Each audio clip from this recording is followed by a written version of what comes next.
Dëgjues të dashur, mirë se ju gjejmë prapë në emisionin e radhës Një ditë një jetë. Ashtu si kur e kam cekur shumë herë, do ta cek prapë, sepse ja vlen ta dëgjojmë. E djeshmja nuk kthehet më. E ardhmja nuk është e sigurt. Prandaj ne jetojmë për sot.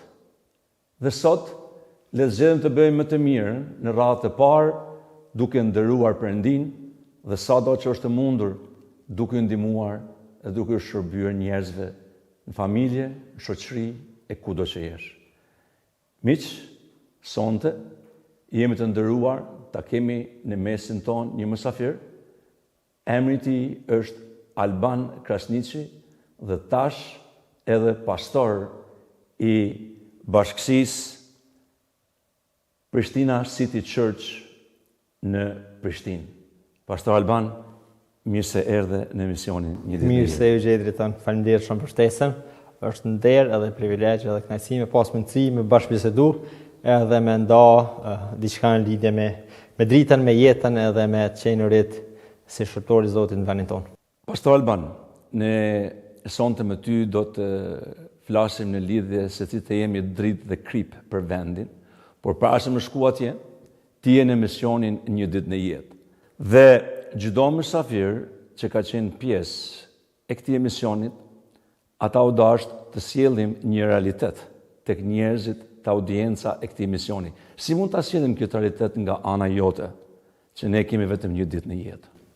Është interesant, mas por është interesant si pyetje, edhe e dyta shumë interesant me trajtu si temë. Sot jam kanë të lexuar mëngjes prej jetës të Abrahamit, edhe është një moment ku Zoti e thirr Abrahamin me largu pi çadrës Sinaj. E realiteti Abrahamit që shkon çadra, i izolum, mendimet e veta, në kufizimet e tij, në hapësirën edhe në kufit e tij njerëzor. Edhe Zoti e thirr Abrahamin me dal jashtë çadrës dhe i thot Abraham, dil jashtë, e nxjerr jashtë edhe i thot këshire qiellin, shikoj qiellin, edhe shikoj yjet, edhe a mundesh me numëru yjet. Kështu do të jenë pasardhësit e tu. E çka nëse një ditë e jenë njët është sikur çikepamje. Me bo me pas jetën tonë të izolume, kjo ditë njët ku me kanë izolume. Por nëse dalim pe këtij realiteti, dalim në një realitet që i takon mbretërisë Perëndisë, edhe shohim me sytë e mbretërisë Perëndisë, çdo jetë, çdo realitet që është rreth neve, na kemi mundësi me po diçka që është e mrekullueshme, që është mbretërore, që është qiellore, edhe sjell shumë fishim tjetës edhe sjell shumë fishim të realitetit tonë njerëzor. Shumë faleminderit. Ashtu sikur çdo mysafir që kam thënë, në të ardhmen unë jam duke planifikuar që pikërisht misionin Një ditë në jetë, fletueshke Një ditë në jetë, një takim edhe libër. Dhe citimet e juaja me lejen e juaj do t'ju kërkoj në të ardhmen që mund të jenë pjesë e atij libri dhe kështu që në mënyra të ndryshme njerëzit ta kuptojnë këtë realitet që ne mund të bëjmë planë që mund të jetojmë 100 vite, po edhe kur i bëjmë 100 vite është sot. Alban, po të thirrje së pari Alban. Si e dëgjove ti së pari Ungjillin dhe si e pranove Ungjillin në jetën tonë, sepse për të qenë ku je sot, diku ne ka pas një nisëm, një zanafill. Ungjilli në jetën tim ka ardhur qysh moshë 3, si adoleshent. Ndonë se ka ardhur si lajm i mirë, po për mua ka lajm i keq, lajm i vështirë, lajm i papranueshëm. Besoj si për çdo ish pjesëtar në komunitetin tjetër fetar, Ungjilli ka qenë lajm jo i pranueshëm let, jo i kuptueshëm let, ka qenë lajm sfidues. Kështu që në moshë 3 kam dëgju, po në moshë 3 kam dëgju me idenë se dona me kundërshtu, dona mos me pranu, dona me e kundërshtu aq fuqishëm saqë njerëz që janë që proklamojnë këtë Ungjill, do të me pranu formën edhe mënyrën e idesë të konceptit të fesë që unë e kam ose unë e jetoj. Patjetër ka qenë e vështirë momentet e para, po diçka që më ka bë me menu ma thellë për Ungjillin, edhe më ka bë me e kuptu ma thellë Ungjillin, ka qenë dëshmia e mirë e njerëzve që e kanë jetu, që e kanë shpall, edhe që e kanë tregu fuqinë e Ungjillit në jetën time. E mendoj që jetën time e ka prek jo fakti që dikush e ka folur Ungjillin, po fakti që dikush e ka jetu Ungjillin. Fakti që dikush ka jetu atë Ungjill që e ka fol, edhe ka prek zemrën time, e ka prek jetën time, edhe më ka bë me hi me u thellu më shumë, me hulumtu më shumë, me kuptu më thellë, edhe me njohur vërtetën e Ungjillit. Edhe prej asaj dite që unë kom zgjedh me njohur vërtetën, ashtu që fjala e Zotit thotë, e vërteta unë ka bo të lirë, e vërteta më ka jep një pamje 3 për jetën, e vërteta më ka jep një qëllim 3 për jetën, edhe vërteta më ka jep një qëllim 3 edhe koncept 3 për gjithë komunitetin ku jetojmë, edhe komunitetin që shërbejmë. Shumë faleminderit, ndonjë pjesë e atij momente që të ka bërë me të prej, ku të kanë dëshmu njerëzit për të parë? Po është një varg në Bibël, është Jeremia 33, që ndryshe njësit telefoni i Zotit, me thirr Zotin, është therrë më dhon ku më të përgjigj edhe ku më të jap gjona të pa menduar me mendjen tonë. Janë gjona edhe më të mëdha se mendja jote që i mendon ku më të jap jetën tonë. E për mua kanë interesant, që është ka mundësi me thirr Zotin, e jo vetëm ja thirr i lutesh për një kërkesë nevojë, e Zoti thotë, jo vetëm nevojën tonë, por ku më të jap për te asaj çka ti ke. Për te asaj që ka nevoja jote, për te asaj që ka sfida jote, për te asaj në cilën ti gjendesh, unë e ku me t'jep ty. Për arsye se është dëshira e zemrës tem, për shkak dashurisë tem, për shkak hirit tem, për shkak mëshirës tem, unë du me të beku ty, unë du me t'i t'jap ty. Po momenti kur unë kam zgjedhur me i thonë po Zotit, ka qenë moment lutje. Kemi qenë duke lutur për një person në atë kohë, ka qenë viti 2006, edhe për mua kanë pa kuptueshme që lutemi për njerëz. Edhe kur nuk harroj, në mënyrë të mrekullueshme, pa e njoft Zotin plotësisht, pa e pranuar atë plotësisht, kam filluar me u lut për herë të parë. Dhe në atë kohë ka ndodhur ndryshimi i brendshëm i jetës tem. Patjetër, mas një rritja u ka proces, zhvillimi u ka proces, po njohja ka qenë pikë fillestare në atë pikë. Ku ka ndodhur? Ka qenë në Kamp Trive, kur nuk e harroj, në Kamp Trive, që është mbajtur prej kishës protestante, Bashkisë Popullit Zotit, edhe unë kam marrë pjesë si adoleshent, dhe në atë Kamp Trive, Zoti ka ndryshuar jetën tim. Wow. Faleminderit shumë për teje. Alban, do vazhdoj në pyetjen tjetër, si ishin hapat e parë në besimin tuaj? Çfarë sfidash keni përjetuar pas këtij vendimi? Besoj që din pastor Dritan, kultura jonë, shoqënia jonë është kulturë nderit edhe shame and honor, kulturë nderit edhe kulturë marrës, turpit. Edhe kur ti jeton edhe rritesh në një qësi kulture, çdo veprim që është kundër anës kolektive është veprim i gabuar. Qoftë edhe i mirë kanjëherë, konsiderohet si veprim i gabuar. Se ana kolektive është çaq e fortë, në këtë rast ana religjioze kolektive është çaq e fortë, sa që ti çfarë do veprimi që e bën në kundërshtim me ata që kolektivja e jeton, e predikon, e mëson, ti je ka sjell turp në shoqëni. E normal hapat e parë besimit kanë qenë shumë inkurajues, shumë nxehtë, shumë me pasion, po të njëjtën kohë kanë shumë sfidues, shumë të vështirë për me jetu, për me shpall, për me e kuptuar të tjerë çka unë besoj që kushton e jam edhe cila është e vërteta e jetës tem. Po normal si çdo besimtar hapat normal ndërtohen të kalu ku me fjalën e Zotit, të kalu ku me bashkësinë, të kalu ku me familjen frymore, edhe që aty ndërtohet baza e fortë e jetës të një dishepulli dhe të një besimtari që do më shërbëj Zotit. Sfidat janë të mëdha, sfida familjare, sfida shoqërore, sfida qytetit, çfarë do qofshin ato, për arsye se secili mendon që tjetri ka drejt, e drejta jote nuk vlen, po vlen e drejta jonë kolektive, edhe në këtë rast ti sfidohesh për me jetu ndryshe, edhe normal që është e vështirë, normal që është e rëndë për me kalu në pra atë proces, sidomos kur je në moshë adoleshence. Edhe ka njëherë përballesh me gjëra që nuk i mendon kurrë, ti mendon që je duke bë planin e dashurisë për pranin tokë, e ti ballafaqohesh me shoqëni që mendon që je ka bën të kundërtën e asaj, edhe i ka sjell terror në shoqëni, e ka sjell diçka që nuk është e mirë, e shnetshme, e ndershme për shoqëninë. E patjetër që është t'jap me vetë kritiku veten, t'jap me sfidu veten, nëse hem ka e bëj gjën e duhun, apo gjën e gabume, po të njëjtën kohë ki shoqëni që të na herë gjykojnë, të na herë akuzojnë, të na herë fynë, të na herë mendon që drejta është absolute në dorën e tyre. Alban, për këti momentin do të them Alban, po do të them pastor Albani. Së pari urime për fillimin e një kishe, një bashkësie të re në Prishtinë. Jo vetëm që është për të uruar ty, por është një gëzim për komunitetin protestant evangjelor, domethënë këtu në Kosovë. Dhe kisha juaj thirret Prishtina City Church. Si erdhi thirrja e Perëndis për të udhëhequr një bashkësi, sepse ti e para dëgjuesve që janë shumë të rinj, ndoshta përpara shumë vendimeve në jetën e tyre. Faleminderit mas pari për urimin. Për mua është privilegj me e drejtu KP-n, me drejtu TUFër, me drejtu bashkësinë. Unë një mkone, vazhdoj me qeni përfshim shërbesa ndryshme në Kosovë, kryesisht punë me njerëz. Puna me njerëz dhe puna më e mirë, njëkohësisht është puna më e vështirë, edhe është puna më e pëlqyeshme për jetën time. Besoj qysh prej moshës 3, Zoti ka vendosur një dëshirë në jetën time për me kalu kohë me njerëz, edhe për me qenë i rrethuar me njerëz. E kjo dëshirë është ndërtu hap mas hapi, vite mas vite, të ndërtu këtë thirrjen time që Zoti ka për jetën time. Nuk ka një moment, ndam, një ditë veçantë ku Zoti ka thonë hajde sot ti ke më bë drejtues i si institucioni sa kishe. Po thirrja në jetën time është ndërtu, e besoj që thirrja në jetën e secilit individ ndërtohet, është ndërtu të besu gjana të vogla, të besu gjana më të mëdha, të besu shërbesa që kanë të bëjnë me njerëz, edhe të ndërtu njerëz. Për mu, si Alban, si drejtues, si besimtar, në çfarë do roli, është e rëndësishme me sjellë mbretërinë e Perëndisë në rrethin ku jetoj.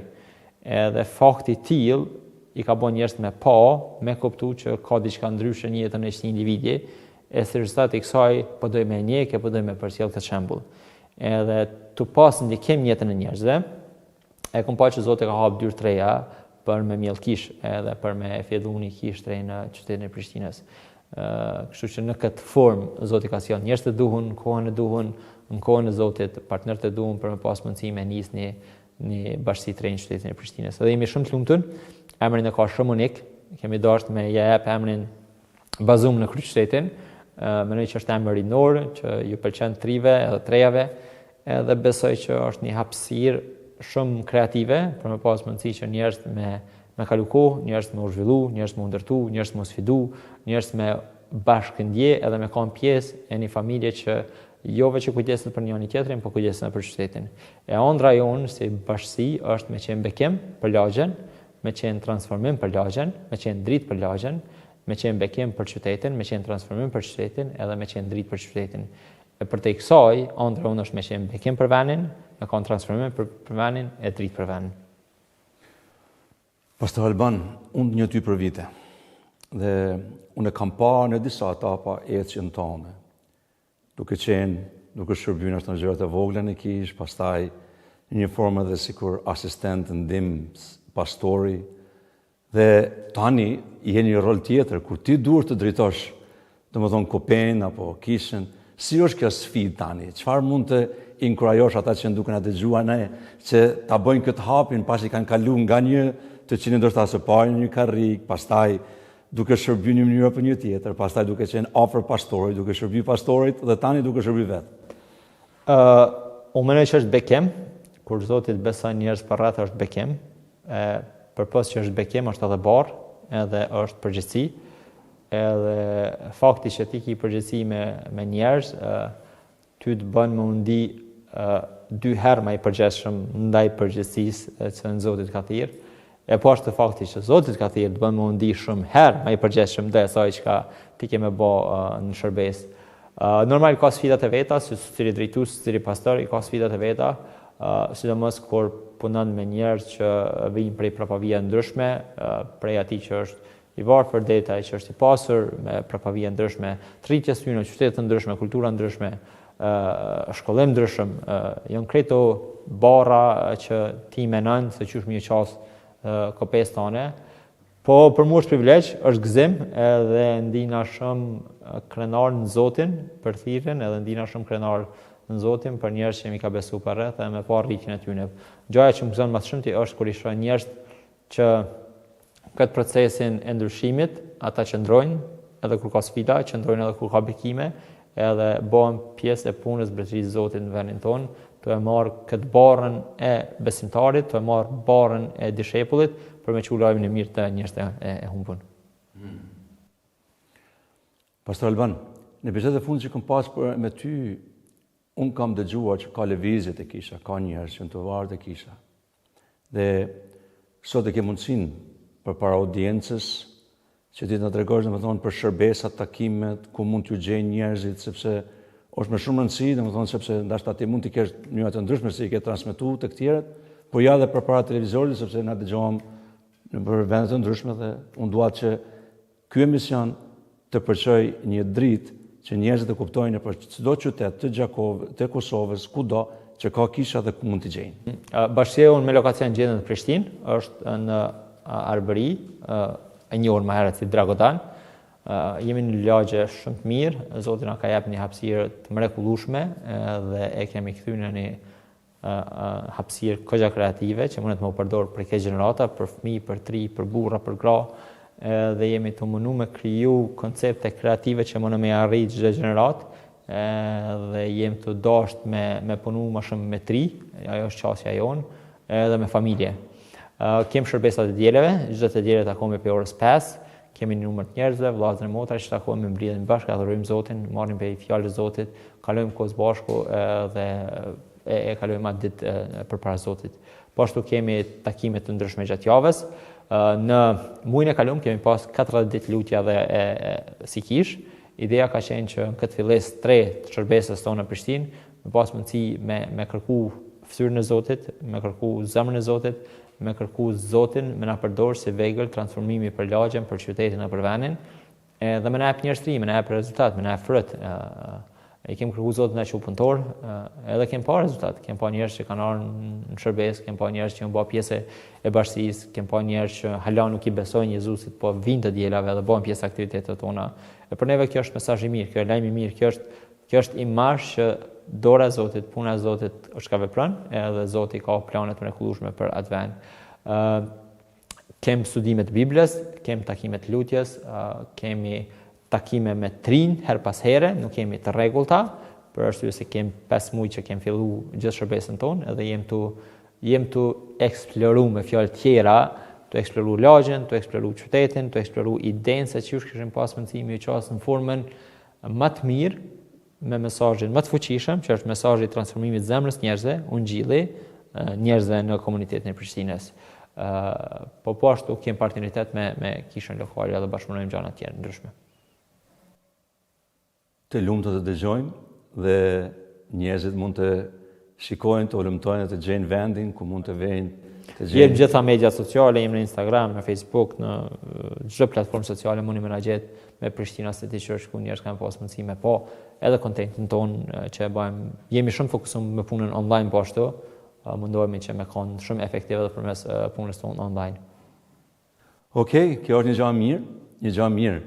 Dhe tani të kthehem pikërisht aty te tema, pasi dëgjuam gjithë ecurinë tonë që nga momenti ku ke pranuar Jezusin, sikur shërbëtor në mënyra të vogla, në punë të vogla, në bashkësi, pastaj në drejtim të kishës, tani keni kishën, tani jeni duke shërby, por unë dua të ndalem të një pyetje pikërisht ashtu sikur kemi titulluar temën për sot. Të jesh dritë dhe të jesh krip për vendin. Një gjë që Jezusi i thot emrat për vete, unë jam rruga, jeta, vërteta, unë jam ardhia, e gjitha këto gjëra që janë, vetëm një gjë i thot, unë jam drita botës dhe ju jeni drita botës. Dhe unë e shoh në këtë mënyrë që ju personalisht dhe kisha juaj të jetë sikur një dritë dhe një krip për vendin ku ti je duke shërbyer. Cili është vizioni juaj që mendoni që ju do të ndikoni si dritë dhe si krip në qytetin tuaj? Na besojmë fuqinë e dritës. Jo pse besojmë fuqinë e dritës natyrale, po besojmë në fuqinë e dritës të Zotit edhe fuqinë e dritës të mesazhit të Zotit. Fuqia e dritës të Zotit është përtej dritës që e shohim çdo ditë, për arsye se i prek edhe shkon në zemër edhe në pjesë më të thella ku njeriu nuk i sheh me sy.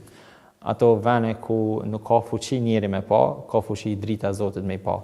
Edhe fakti që Zoti na jep këtë epitet të neve, mesazhi jon, stili jetës ton, qasja jon, jeta jon, shërbesa jon, mund të jetë dritë për njerëz që nuk e njohin hala të vërtetën. E si kish na besojmë që qenuri dritë është përtej asaj dritës që reflektojmë edhe mund me qitë në dritë diçka, është dritë që e prek zemrën e një njerit, e transformon zemrën e një njerit, edhe shkon të thella në zemrën e një njerit. Po qenuri dritë nuk është dritë që shuhesh edhe ndezës. Je dritë që jeton, je dritë që vepron çdo herë, je dritë që edhe kur errësira është jashtë, ti vazhdo me qenë dritë. Çfarë do të thotë kjo? Do të thotë që stili jot i jetës, qasja jonë në shoqëni, të folurit tonë, mendësia jonë, jeta jonë, mënyra që na jetojmë përpara shoqërisë tonë, është dritë e ungjillit në komunitetin ku jetojmë.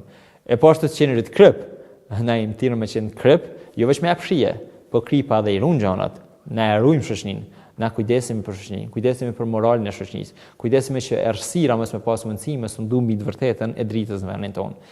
E si kish, si familje, si bashkësi, qëndrojmë për këto dy epitete, e jo vetë që qëndrojmë me i mësu në mënyrë teorike, po dojmë me jetu ato, e dojmë me jep një model, një shembull se çka do të thotë me qenë disciple, çka do të thotë me qenë besimtar, e çka do të thotë me qenë familje, që i takon një mbretërie që është qiellore.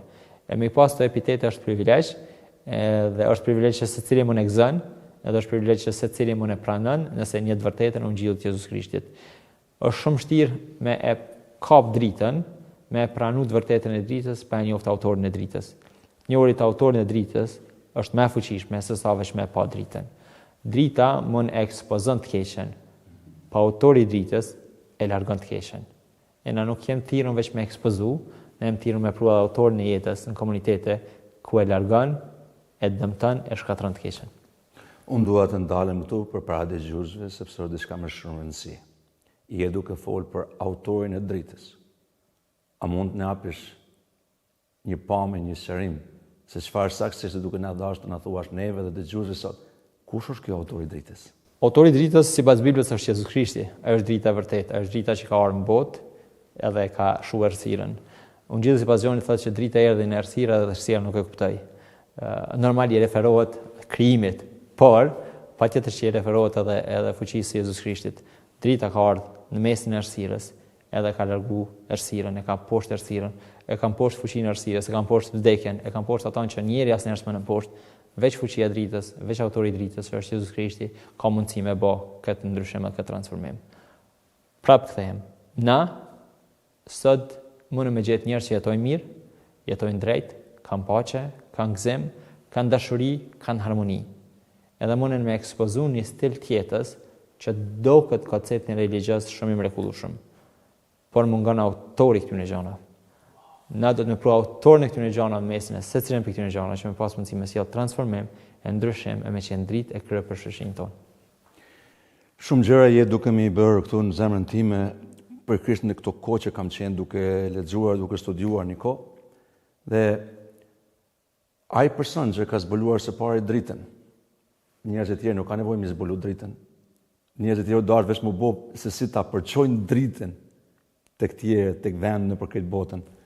Dhe tani Jezus Krishti si drita botës, ajo është drita botës, nuk ka zbulesë tjetër, por ja ti si një pastor i ri tani në shërbes me kishën atje në Prishtinë, jeni dritë dhe përçuese asaj dritës. Unë jam krenar dhe ndihmi i bekuar me të pas ty sot në studio që më dëgjoj se një djalë i ri është me zemër të madhe për të marrë këtë dritë nga qielli për të shpërndarë këtu tek vendi ju në Prishtinë dhe unë besoj që kisha jote nuk do të jetë dritë vetëm për një vend, një lokacion aty, por për tërë Kosovën edhe me gjërë. Qasja jonë dhe vizioni jonë është me pas sa më shumë bashkësi të tilla dhe me pas mundësi me pa një lëvizje të punës Zotit në vendin tonë, jo vetëm me bashkësinë, por edhe me lëvizje tjera, punën me tri, punën me fëmijë, punën me gra, punën me komunitete. Besojmë fuqishëm në fuqinë e Ungjillit, e besojmë fuqishëm se fuqia e Ungjillit është vetëm vegull për transformimin e shoqërisë tonë. Ka kaq shumë sene, ka kaq shumë gjëra, ka kaq shumë projekte që ndodhin në vendin tonë Kosovë. Pas janë këtyre projekte nuk ndryshon zemrën e njerit. Ka veç një projekt, ka veç një mjet, ka veç një Ungjill që është Ungjilli i Jezus Krishtit. Dhe për këtë arsye na krenohemi e do të më kanë krenar që e kemi këtë vegull në dorë, që është e fuqishme edhe është transformueshme për vendin tonë. Pastor Alban, kisha juaj nuk është duke pas ndikim, sikur thash, vetëm në vendin lokal. Por tani kisha juaj globale është duke organizuar një konferencë jashtëzakonisht të madhe. Dhe kisha juaj globale tash duke dashur të përfshijë shumë nga kishat këtu në Kosovë. Dhe për kurreshtje, çdo informacion që ti ke sonte me na dhon neve, unë do doja sepse di që ke shumë më fol për këtë çështje, por çdo informacion që është e rëndësishme për kishën e Kosovës, për këtë konferencë, të lutem na jep me detaje. Më të të nxjerr datat e sakta për me ju informu, por në korrekt kemi një konferencë të madhe që jemi duke organizu edhe në një pjesë si Kosovë e kësaj konference. Planifikojmë me mbledh rreth 13.000 veta prej vendeve ndryshme të botës në Gjermani, në Oberhausen, në një vend hapësisht të madhe, dhe kemi rezervuar çdo hotel që është në qytet. Edhe nuk ka hotel që është i lirë për momentin, krejt hotelat, as nuk ka turistë atje që kanë me shku, krejt i kemi rezervuar na, është packed, gjithçka është packed, gjithçka është marrë. Besoj që do të jetë bekim për secilin pjesëmarrës. Prej Kosovës synimi jonë është me shku 50 deri në 100 veta, me shpresë që kemi edhe më shumë, kushdo që është i gatshëm me bën një udhtim që janë ndryshon. Numri mund të jetë edhe më i madh se 100. Po, patjetër, me shumë qef, me shumë dëshirë. Po për gjithë të interesumit do të me na kontaktu në Prishtina City Church apo në emailin tim që mundesh me nda në fund ose çfarë do forme. Po datat e konferencës do të jenë 22 deri në 26 korrekt. Edhe besoj do të jetë një kohë freskuese, një kohë inkurajuese, një kohë ndërtuese edhe një kohë sfiduese për secilin pjesëmarrës. Lutja jonë është që ata që shkojnë do bekohen gjatë udhëtimit me njëri tjetrin, do bekohen me prezencën e Zotit atje, edhe do të marrin një inkurajim që do kthehen në vendin tonë edhe do sjellin bekimin në vendin tonë. Pastor Alban, një gjë që dëgjuesit janë duke pritur të dëgjojnë me kurreshti është çështja e kostov. Na sikisht normal, publikisht ta them kështu është e vështirë, po sikisht do bënohem me kujdes për çdo gjë që secili pjesëmarrës dëshon më po pjesë, ne do të ndohem me kujdes për çdo gjë. Për udhimin, për fjetjen, për transportin, për gjithçka tjetër. Okej, tani edhe një pyetje për te kësaj.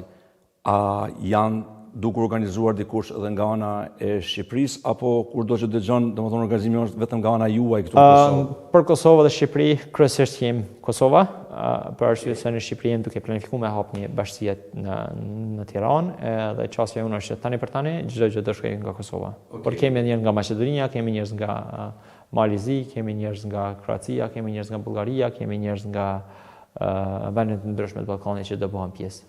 Pra të rinj, të reja, të reja, pastor, drejtues. Do thot kushdo që do të marrë më tepër informacion lidhe me këtë duhet të kontaktoj pastor Alban Krasniqin. Ose në Prishtina City Church në platformat tona sociale. Mund t'i tregosh domethënë ndoshta edhe ndonjë kontakt tjetër, tani ke mundësinë se si mund të kontaktoni në mënyrë tjetër, ndonjë adresë emaili, ndonjë kontakt sa dush. Po mundeni në prishtinacitychurch@gmail.com ose përmes Instagramit ton Prishtina City Church ose në Facebook Prishtina City Church. Aty do mundohemi ju përgjigj çdo kërkesë tuaj. Por edhe një herë ne po presim që kjo konferencë të jetë globale, një konferencë e madhe me 13.000 veta, pritet 50 deri në 100 veta shqiptar, Kosovë, Shqipëri të mund të jenë atje. Pjesa e kostos mund të komunikojnë me ty, por është e kuptueshme që do të jetë mbuluar.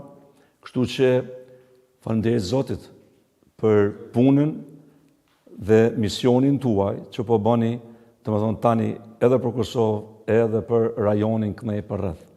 Kështu që nuk gabova kur thash që ju po vazhdoni të jeni dritë jo vetëm për çështje lokale aty për kishën ku jeni, por për Kosovën dhe Mexher. Për çfarë mund të lutemi, pastor Alban, personalisht për ju dhe për kishën tuaj kur dëgjuesit janë këtu duke na dëgjuar neve? Po patjetër luteni që Zoti me përdor kishën e tij, jo vetëm kishën tonë, po me përdor kishën e tij në Kosovë. Ne besojmë fuqishëm që ka veç një forcë që më ndryshon vendin tonë. Jemi duke lutur Zotit për një rizgjem vendin tonë dhe me u bashkuar lutje për këtë gjë ka fuqi. Kur i drejti bashkohet me drejtin lutje, Zoti thotë që unë kam përgjigj dhe Zoti përgjigjet kur drejtit e kërkojnë Zotin.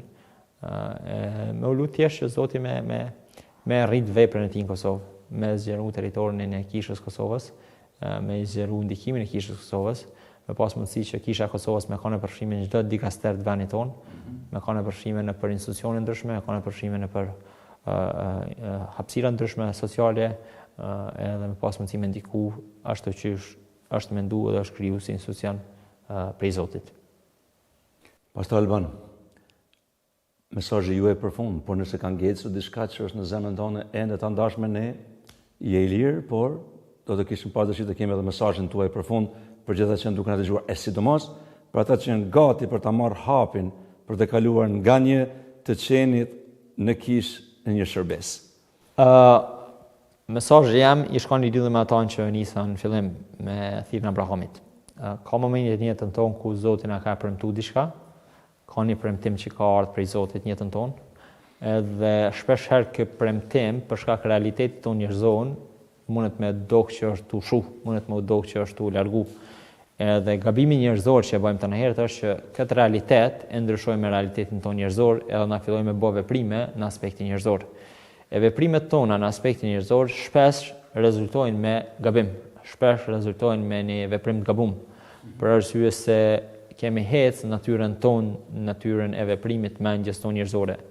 Mendja njerëzore nuk mund të me u krahasu me mendjen që është qiellore, e nuk ka mundësi me u krahasu me planin që është qiellor, asnjë plan që është toksor. Planet e Zotit janë shumë fish më të mëdha se planet e njerit. Rrugët e Zotit janë më të larta se sa rrugët e njerit. Mendimet e Zotit janë më të larta se sa mendimet e njerit. Kështu që në këtë rast, nëse ka një premtim që Zoti jap ka jap, nëse ka një premtim që Zoti ta ka jap personalisht, kushdo që është të ndëgju, unë e sfidoj edhe e inkurajoj me dal pe realitetit i njerëzor, edhe me kthyer realitetin qiellor. Me shiku yjet, me një yjet, edhe me pa ato që Zoti ka më pa. Bibla vazhdon duke thënë që pasi që Abrahami dul jashtë, ai i besoi Zotit për këtë. Qielli nuk është ndryshu, yjet s'kishin lëviz, asnjë gjë s'kishte ndryshu në jetën e tij momentale, kish pas veç ndryshim në zemrën e tij, besimi i tij. Edhe veprimi ose vendi ku ai shkon të nejt, prej hapësirës të izoluar çadër në një hapësirë që është e lirë, edhe ta bën me pa pamjen e Zotit. Edhe besimi, Bibla thot, jo konsideru si i drejtësi përpara Zotit. E unë shpresoj, e lutem që njerëz kanë më mbajt këtë vërtet. Pastor Alban, shumë faleminderit që ishe sonte me ne në emisionin Një ditë në jetë. Ne urojmë edhe një herë që Perëndia të vazhdoj të bekoj punën tonë me Prishtina City Church në Prishtinë, por është gëzim edhe për mua që të kam sonte në studio dhe të prezantojmë një kishë dhe një dritë dhe një krip të re për vendin. Dhe unë lutem që ti të vazhdosh dhe të shohësh dorën dhe bekimet e Zotit në çdo sferë të jetës tonë. Faleminderit që ishe sonte me ne. Shumë faleminderit pastor Xhan. Shumë faleminderit. Miq të dashur, sonte ne kishim mysafir pastor Alban Krasniqin, pastor në kishën Prishtina City Church në Prishtinë. Ju dëgjuat sfidat, ju dëgjuat ecjen.